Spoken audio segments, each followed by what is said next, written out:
Best varicose veins చికిత్సనే పొందండి. నొప్పి లేని చికిత్స కోసం సంప్రదించండి ఎబిస్ హాస్పిటల్. నమస్తే అమ్మా. నమస్తే అమ్మ, కార్తీక పౌర్ణమి విశేషాల గురించి, ఈ రోజు మనం చేయవలసిన నియమాల గురించి, చేయవలసిన పూజల గురించి అయితే ఇప్పుడు 365 ఒత్తులు వెలిగిస్తాం కదమ్మా. చాలా మంది ఏమంటున్నారంటే ఇంటికి ఒక్కరు పెద్దవాళ్ళు ఎవరైనా వెలిగిస్తే సరిపోతుంది, మనిషికి ఒక్కరు వెలిగించాల్సిన అవసరం లేదు అంటున్నారు. ఇందులో నిజమేంటి? ఇవన్నీ కూడానమ్మా సొంత పెత్తనాలతో చేసిన ఆలోచనలమ్మా. అయ్యరామా, అసలు 365 ఎందుకు వెలిగించాలని చెప్పండి. అది చాలా ఫేమస్ కదమ్మా. ఫేమస్ ఎందుకో చెప్పండి. చాలా ఫేమస్ అవుతూ ఉంటాయి. ఎందుకు?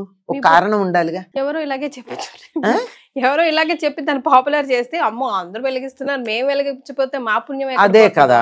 ఇప్పుడు ఏంటంటే సాధారణంగా ఇంట్లో ఒక్కళ్ళే దీపం పెడతారు, ఒకళ్ళే పూజ చేస్తారు. కరెక్ట్, అది పద్ధతి కూడా. కరెక్ట్. ఇప్పుడు 10 మంది 10 దీపాలు పెట్టక్కర్లా, ఒక్కటే. ఇప్పుడు కుటుంబం ఐకమత్యంగా ఉందనడానికి సంకేతం ఏమిటి? ఒకటే వంటిల్లు, ఒకటే దేవుడి గది ఉండాలి. అక్కడ పెట్టి ఇప్పుడు నాకు కూడా ప్రత్యేకంగా ఏదైనా చేయాలని ఉందనుకో, అదే దేవుడి దగ్గరికి వెళ్ళి నేను పూజ చేసుకుంటా, మళ్ళీ దీపం పెట్టక్కర్లా. లేదా ఇంటిల్లిపాది అదే దీపంలో కాస్త నూనె వేయొచ్చు. ఇప్పుడు నూనె అయిపోయింది అనుకో, ఎవరన్నా నూనె వేస్తాం అందులో. లేదు నాకు దీపం వెలిగించాను భావన కావాలంటే ఇంకొక ఇది వేస్తాం. లేదు ప్రత్యేకమైన వ్రతాలు పూజలు ఉంటాయి. ఉదాహరణకి వినాయక చవితి చేసుకుంటాం, సత్యనారాయణ చేసుకుంటాం. నిత్యం దేవుడి దగ్గర పెట్టే దీపం కాక ఇది ప్రత్యేకమైన పూజ, దీనికి ప్రత్యేకంగా సంకల్పం చెప్పుకుంటాం కనుక ఇంకో దీపం వెలిగిస్తే వెలిగించవచ్చు. అంతేగాని ఇంట్లో ఎంతమంది ఉంటే అంతమంది రోజు అన్ని దీపాలు వెలిగించాలన్నది లేదు. ఇది పద్ధతి మామూలు. దిస్ ఇస్ జనరల్ రూల్ అనమాట. ఒకవేళ గాని నాకు అయ్యో నేను ఇన్నాళ్ళు వెలిగించలేదే, మా ఆయనే వెలిగిస్తున్నా అంటే సంప్రదాయ కుటుంబాల్లో చెప్తున్నానమ్మా, అన్ని కుటుంబాల్లోనూ కాదు. ఈ రోజుల్లో ఆడవాళ్లే వెలిగిస్తున్నారు పూజ, మగవాళ్ళు మానేశారుగా, పాపం సుఖపడిపోయారు.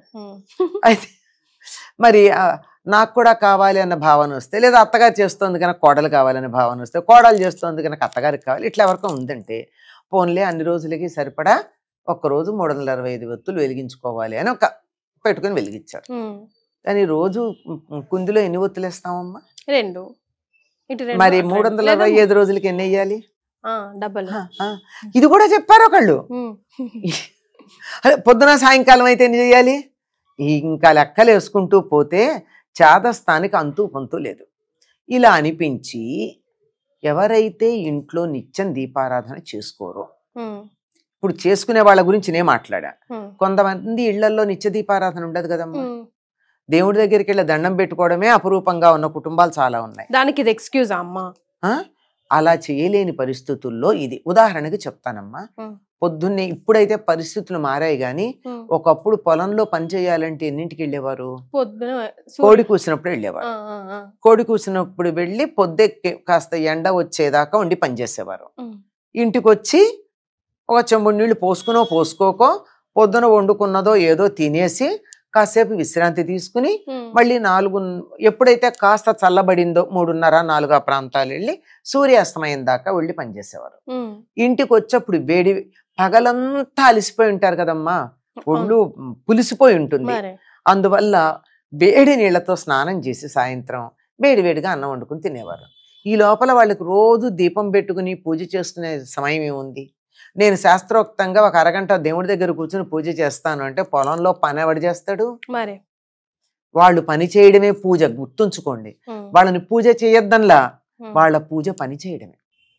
Duty is divine. ఎవరి కర్తవ్యం వాళ్ళు నిర్వర్తించటమే పూజ. అట్లాంటి వాళ్ళు ఏదన్నా మేము కూడా రోజు దేవుడికి దీపం పెట్టలేదు కదా అన్న భావన కలిగితే చక్కగా వచ్చి హాయిగా ఈ 365 ఒత్తులు ఒక్కరోజు వెలిగించుకుని, అయ్యా రోజు నీకు దీపం పెడదామంటే మేము పొలానికి వెడుతున్నాము, మాకు 365 రోజులు జరిగితే నీకు ఒక్క రోజు జరిగినట్టు కదా, మేము ఎప్పుడు పెట్టిన దీపం నీకు రోజు ప్రతిరోజు ప్రతిరోజు పెట్టిన దీపంగా భావించుకో అని చెప్పి దేవుడికి అక్కడ దీపం పెడతారు. సాధారణంగా ఈ 365 ఒత్తులు వెలిగించి పెట్టే వాళ్ళు ఎక్కడ పెడతారు?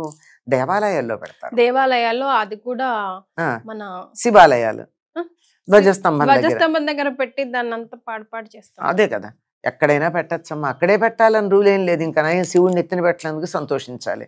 ఇలా ఉంది మన వాళ్ళ చాదస్తం. ఎందుకని అంటే ఈ ఇళ్లల్లో నియమాలు పాటించరు, మడి ఆచారాలు ఉండవు, అన్నీ కలుస్తూ ఉంటాయి.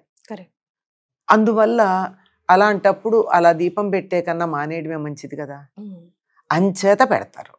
అయితే అలా పెట్టినప్పుడు వాళ్ళు నిత్యం పెట్టలేదు కనుక ఇక్కడ పెడుతున్నారు. అందువల్ల నేను కూడా మా ఇంట్లో మా ఆయనే దీపం పెట్టారు, మా అత్తగారే దీపం పెట్టింది, నాకు దీపం పెట్టే అవకాశం లేదు అని అనుకున్న వాళ్ళు 365 ఒత్తులు వెలిగించుకుంటారు.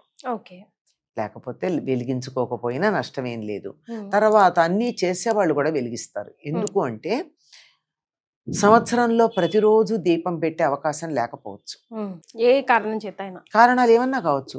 అనుకోకుండా ఊరు వెళ్ళామమ్మా, పూర్వకాలం అయితే పక్కింటి వాళ్ళకి తాళాలు ఇచ్చి మా ఇంట్లో దీపం పెట్టి దేవుడికి నైవేద్యం పెట్టమనేవాళ్ళు కదా. వీళ్ళింటోనే అన్నం వండుకుని వాళ్ళు అదే పట్టుకెళ్ళడమో తినడమో చేసేవారు దేవుడికి. లేదు కొంచెం ధనవంతులైతే వాళ్ళకు పురోహితుడు ఉంటాడు, పురోహితుడు వచ్చి పెడతాడు. లేనటువంటి వాళ్ళకి పక్కింటి వాళ్ళు స్నేహితుల వాళ్ళు పెడతారు. మా ఇంట్లోనే అనుకున్నాను ఇక్కడ కూడా.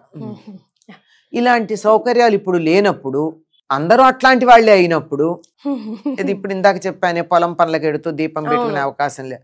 అట్లాంటప్పుడు ఈ ఫలితం రావాలి అంటే మనకి ఒక సంవత్సరం జరిగితే దేవతలకు ఒక రోజు గనక ప్రతిరోజు దీపం పెట్టినట్టుగా భావించుకోమని గుడికి వెళ్ళి పెడుతూ ఉంటారు. ఎందుకు గుళ్ళో పెడతారంటే కారణం ఇది. ఇదే కాకుండా ఇంకోటి ఏమిటంటే ఎప్పుడైనా సరే దీపం అన్నది, దీపం కాదు ఏ పనైనా సరే మన ఇంట్లో చేసిన దానికన్నా దేవాలయంలో చేస్తే ఎక్కువ ఫలితం, నదీ తీరాన్ని చేస్తే ఇంకా ఫలితం, పుణ్యక్షేత్రాల్లో చేస్తే ఇంకా ఫలితం.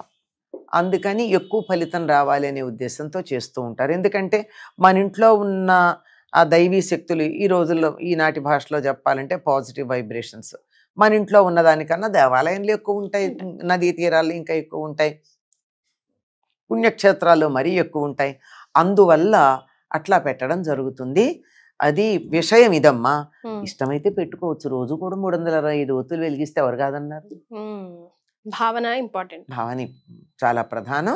కనుక ఇంట్లో ఎంతమంది ఉంటే అంతమంది కూడా 365 ఒత్తులు వెలిగించుకోవడం అన్నది ఒక అలవాటుగా చేసేసుకున్నారు. నేను రోజు దీపం పెట్టట్లేదు కదా, అంచేత నాకు ఫలితం రావాలి అనే ఉద్దేశంతో అలా వెలిగిస్తూ ఉన్నారు.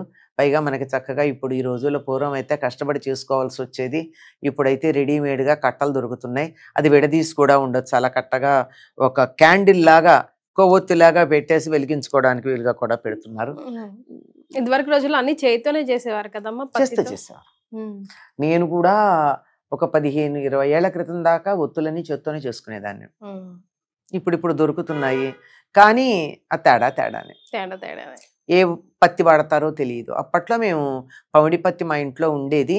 మా ఊరు వెళ్ళినప్పుడు ఆ పమిడి పత్తి తెచ్చి పెట్టుకుని తీరుకున్నప్పుడల్లా ఒత్తులు చేసి అక్కడ పెట్టుకుని, స్తోత్రాలు చదువుకుంటున్నప్పుడల్లా ఒత్తులు చేసి అక్కడ పెట్టుకుని ఒక బొడ్డు ఒత్తి ఒక అడ్డ ఒత్తి వేసుకుని చేసేవాళ్ళం.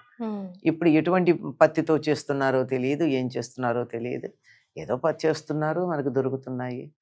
అసలు మానేయటం కన్నా పెడుతున్నాం కదా అని అనుకోవడమే తప్ప. అయితే ఇప్పటికీ నేను ఎక్కడ పడితే అక్కడ తీసుకోనమ్మా. ప్రత్యేకంగా ఇంట్లో మేము చేసిస్తామన్న వాళ్ళ దగ్గర ఎమర్జెన్సీకి మాత్రమే ఎప్పుడన్నా దీపావళికి బోల్డ్ వెలిగిస్తాం గనక అవి ఎప్పుడన్నా తీసుకుంటాం తప్ప మిగిలింది ఇంట్లో చేసిన వాళ్ళ దగ్గరే తీసుకుంటాం. సో ఇది అసలైన కారణం తెలుసుకున్నాం. ధన్యవాదాలమ్మా. నమస్తే అమ్మా.